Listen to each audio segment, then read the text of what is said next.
नमस्कार, मी श्रीकांत उमरीकर. आपण पाहतात ॲनलायझर. लाईक करा, शेअर करा, सबस्क्राईब करा. ॲनलायझरचं ॲप डाउनलोड करा.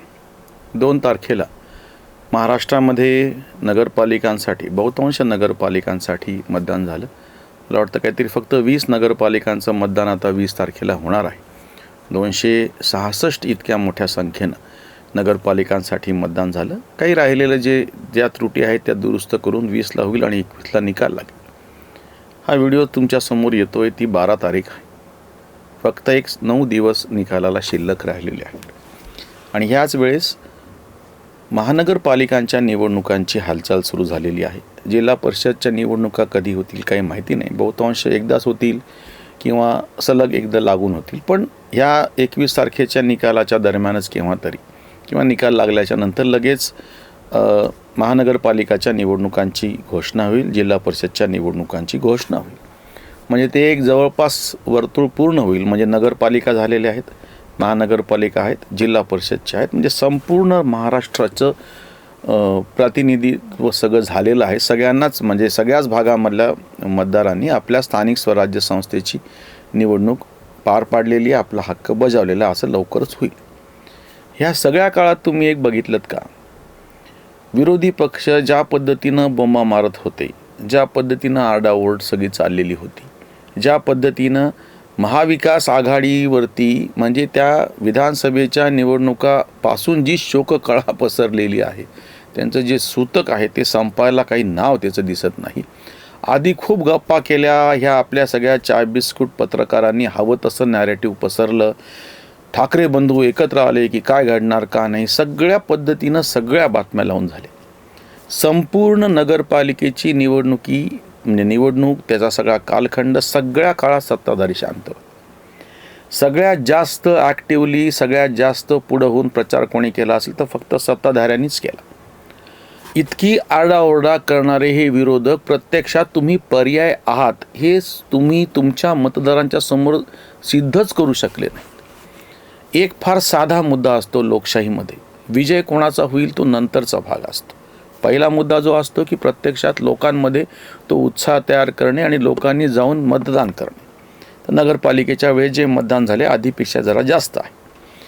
दुसरा त्याच्या पुढचा मुद्दा असतो की जे सत्ताधारी आहेत त्याच्या विरोधामध्ये तुम्हाला जर पर्याय म्हणून उभं राहायचं असेल तर तुम्ही तसे उभे आहात, तुम्ही लढत आहात हे तुमच्या मतदाराला पहिले कळलं पाहिजे.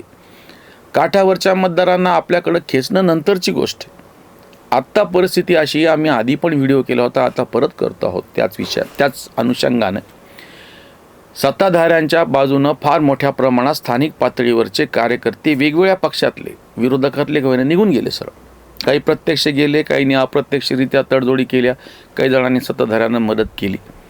म्हणजे एक नगरपालिका निवडणुकांचा मोठाचा मोठा जो हिस्सा आहे तो अख्खाच्या अख्खा विरोधकांच्या खालून ती सतरंजी काढून घ्यावी तसं पूर्णच्या पूर्ण तो मुद्दा निघून गेला. काय निकाल लागतील मी तुम्हाला आधीच सांगतो. विरोधकांनी निकालाच्या आधीच हार पत्करलेली आहे. कुठंच त्यांची लढाऊ वृत्ती दिसून आलेली नाही. आता ज्या निवडणुका होऊ घातलेल्या आहेत महानगरपालिकांच्या आणि जिल्हा परिषदच्या, काही ह्याच्यात वेगळं नाही तुम्हाला मी सांगतो. खरं तर महानगरपालिकांच्या संदर्भामध्ये एक इतकं मोठं आव्हान आहे आता. आम्ही मागेही व्हिडिओ केला होता सोयाबीनच्या आयातीच्या संदर्भामध्ये आणि हमी भावावर कशी कुऱ्हाड कोसळली. त्याच्यातून या सगळ्या गोष्टीमुळं ग्रामीण भागातून म्हणजे जिथं जिल्हा परिषदा आहेत, छोट्या नगरपालिका आहेत, ग्रामपंचायत आहेत, त्या ठिकाणाहून लोकांचं जे स्थलांतर आहे मोठ्या प्रमाणामध्ये ते शहरामध्ये होत चालले, म्हणजे महानगरपालिकांमध्ये होत चालले. ज्या महानगरपालिकांच्या आता निवडणुका 29च्या जवळ ह्या महानगरपालिका आहेत.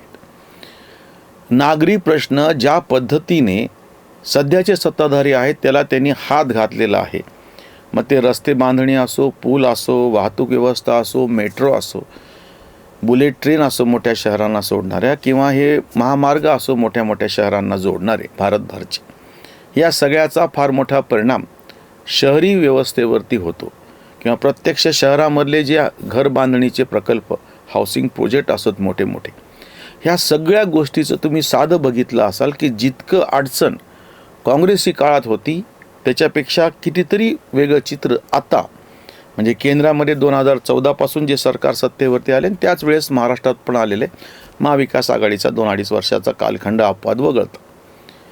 शहरी व्यवस्था फार मोठ्या प्रमाणामध्ये, शहरी व्यवस्थेमध्ये मेट्रोची कामं असो, पुलाची कामं असो, रस्त्याची, हाऊसिंग प्रोजेक्ट्स असो, या सगळ्याच्या बाबतीमध्ये जी गती गेल्या 10-11 वर्षांमध्ये देशात आणि राज्यात पाहायला मिळते, याचा सरळ परिणाम अर्बन म्हणजे शहरी जी लोकवस्ती त्याच्यामध्ये होतो आहे. आतासुद्धा काही वर्तमानपत्रांनी बातम्या लावलेल्या आहेत. या महानगरपालिकेच्या निवडणुकीच्या तोंडावरती सत्ताधाऱ्यांकडं अर्ज मागायची म्हणजे विशेषतः भाजपकडं गर्दी झालेली. काय कारण होतेच? भाजप किती चांगला आहे, किती वाईट आहे, भाजपचं नेतृत्व ब्राह्मणी आहे, अब्राह्मणी आहे. मनोज जरांगेंना पुढे करून फार मोठ्या प्रमाणात देवेंद्र फडणवीस यांच्या नेतृत्वावरती हल्ला करायचा प्रयत्न झाला. त्यांची प्रतिमा डागाळण्याचा प्रयत्न झाला. वैयक्तिक पातळीवरती त्यांना शिव्या दिल्या गेल्या. बॉडी शेमिंग ज्याला म्हणतात, टरबुजान वगैरे ते म्हणायचं. मी पुन्हा येईनची तर कितीतरी टिंगल झाली. त्यांच्या बायकोवरून त्यांना चिडवून झालं. सगळं करून झालं. विधानसभेचे निकाल लागले, सगळे थंड पडले. नगरपालिकांच्या निवडणुकामध्ये जो पुढाकार हिरिरीनं सत्ताधाऱ्यांनी घेतला त्याच्या 10% सुद्धा उत्साह विरोधकात दिसला नाही. आणि आता जेव्हा महानगरपालिका आणि जिल्हा परिषदा तोंडावरती आहेत, त्याही वेळेस विरोधक सटपटलेले का दिसत आहेत की यांच्याकडे काय अजेंडा शिल्लक राहिलेला. 2 मुद्दे, 2 निवडणुका आहेत म्हणून तुमच्यासमोर मी ठेवतो. एक, शहरी भागातले जे सगळे मुद्दे आहेत, नागरी व्यवस्थापन असो, सांडपाण्याचं व्यवस्थापन असो, पाणी पुरवठ्याच्या योजना असो, कचऱ्याचं व्यवस्थापन असो, कितीतरी अशा गोष्टी त्याच्या बाबतीमध्ये विरोधक काही करत नाही. सत्ताधाऱ्यांच्या चुका असतानाही, हे आता आमच्या छत्रपती संभाजीनगरचं तर जिवंत उदाहरण आहे. सातत्याने इथली सत्ता शिवसेनेच्या ताब्यात राहिलेली आहे. आता ती 2 गटात विभागली, शिवबाटा आणि शिंदेसेना. एवढं होऊन सुद्धा कधीही विरोधकांना इथल्या तेव्हाच्या सुद्धा आणि आताच्या सुद्धा हा मुद्दा उपस्थित करून आपण समर्थ पर्याय आहोत हे दाखवता आलेलं नाही. सत्ताधाऱ्यांच्या 100 नाही 1,00,000 चुका असतील. अरे पण त्या चुका दुरुस्त करण्यासाठी तुम्ही सक्षम आहात हे तुम्ही समोर यायला तर पाहिजे. म्हणजे शहरी प्रश्नांच्या संदर्भामध्ये ज्या ज्या काही अडचणी आहेत, गुंठेवारीचे प्रश्न आहेत, नॉन ॲग्रिकल्चरल जमिनी सगळ्या ज्या शहराला लागून झालरपट्टा म्हणतो झालेले आहेत, त्यांचे सगळे गंभीर प्रश्न आहेत. आणि त्याच्या बाबतीमध्ये सत्ताधारी किती चुका करो, विरोधक काहीतरी त्यांच्याकडे समर्थ पर्याय आहे, आम्ही नेतृत्व देऊ शकतो म्हणून समोरसुद्धा आलेले नाहीत. आणि दुसऱ्या ज्या आता जिल्हा परिषदच्या निवडणुका होऊ घातलेल्या आहेत, ग्रामीण भागातले प्रश्न, 2 अतिशय गंभीर प्रश्न ग्रामीण भागामध्ये पावसाच्या अनियमिततेमुळे तयार झालेले आहे.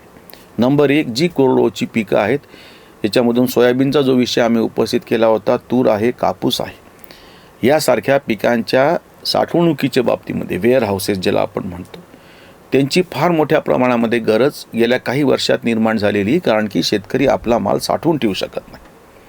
जिल्हा परिषद प्रभागामध्ये हा मोठा गंभीर प्रश्न आहे की शेतकरी आपला माल साठवून ठेवू शकत नाही.